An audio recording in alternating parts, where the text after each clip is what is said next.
Yeah. Okay. So how did you start with this idea of cake icing? I did a course at high school at the domestic science at Nambour High School when I was 15, and I loved it so much I kept doing it. First cake that you did?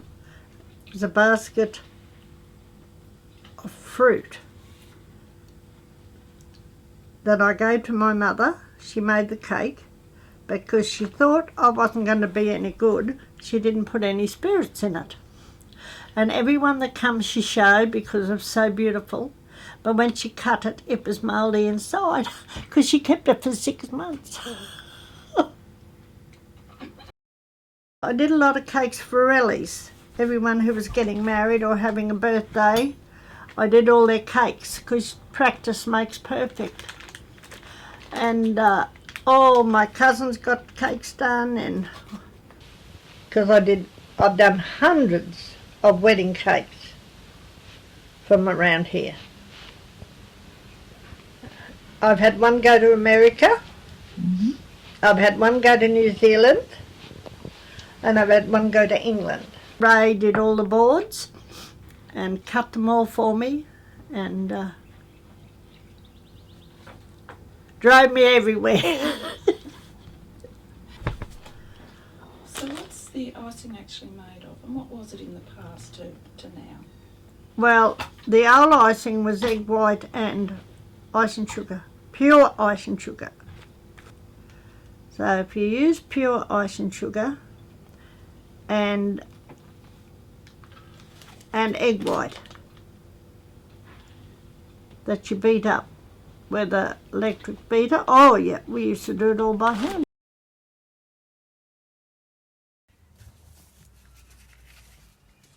And this is apricot jam? And this is apricot jam. Used to use egg white. Now they've put a ban on all egg white substances that aren't cooked. And you can't cook egg white and stick it on your cake because you could poison somebody. Always a fondant, which they used to call marzipan. Now it is called fondant, and royal icing. And the royal icing is what you do your shells and all your fancy stuff with outside, on the outside of the cake. Oh well, the cakes I do are. The new cakes, they use ganache and all kinds of things with them now, and I don't do that. I don't do many cakes anymore because they all want mud cakes, and I don't do mud. I have iced mud cakes, but I've put the fondant on them like the old way, but they were mud cakes underneath. They were heavy enough to take it. Where some of the butter cakes they use now probably wouldn't be heavy enough to take the fondant. I have done mud cakes, but and Woolworths used to make them specially for me, where they wouldn't, I don't think, anymore. But I'd go in and say I'd like a mud cake, give them my tins, and they would make a mud cake for me. And I'd go in and get it, and they have it all ready in a box, and off I'd go. Yeah. It's changed. I did bridge work, and which is lattice brought out from the cake to the board or to scallops, and they don't do that anymore. Yes. The picture you're seeing has got lace on it, which is done on greaseproof paper. Each piece is individually done and individually picked up and individually put on the cake. And the bottom part is the bridge work that you did piece by piece by piece onto that icing. That one has lace on the bib.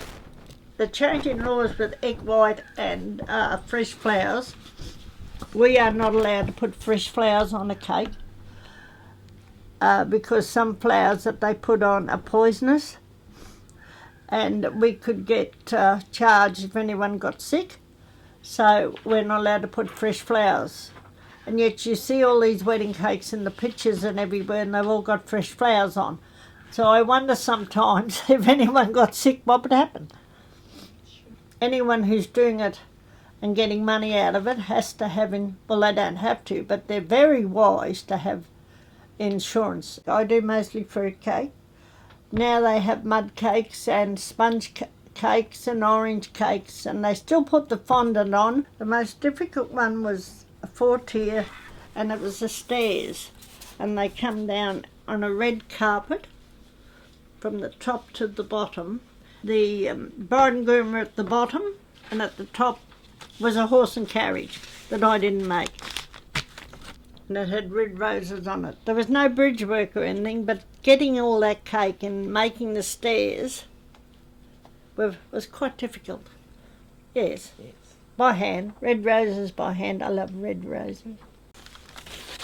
We in Australia think arum lilies are funeral flowers, but I had a lady come to me who wanted arum lilies on her wedding cake because in Germany they're wedding flowers. Yep. That was a scallop cake, but this lace was done on doweling. Only big doweling, big doweling. Haven't got any here. And then when it was dry, you took it off. Oh, it was hard. And I did 3 tiers of that for my great niece's wedding. Her mother, who was a cake icer, wouldn't touch it. And I said, I'll try. And I don't know how many I broke, but I succeeded.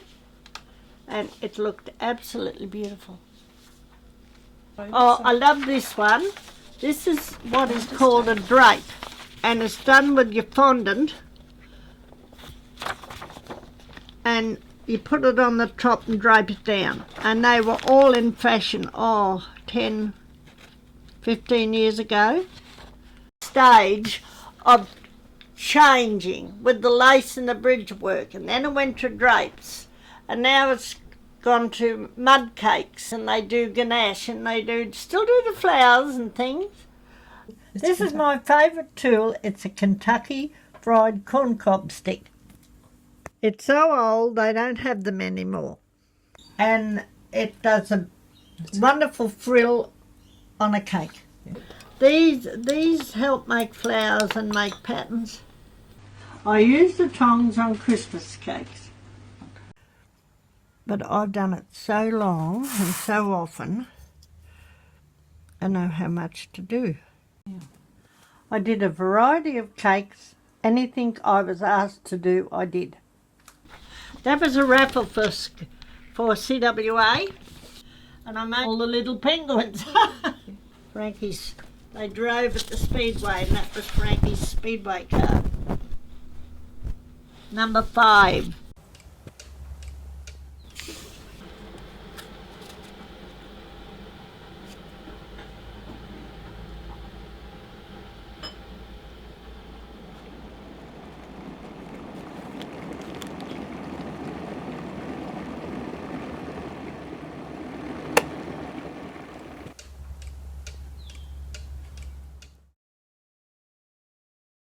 I'm a traditional fruitcake lady.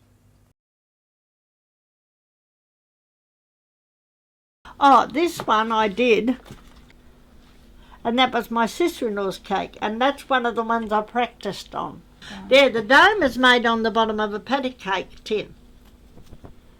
You turn your patty cake tins over and you lattice it, and then when it's dry, you pick it up and you put it on the cake and you put lace around it, and it's quite effective, but they don't do that anymore either.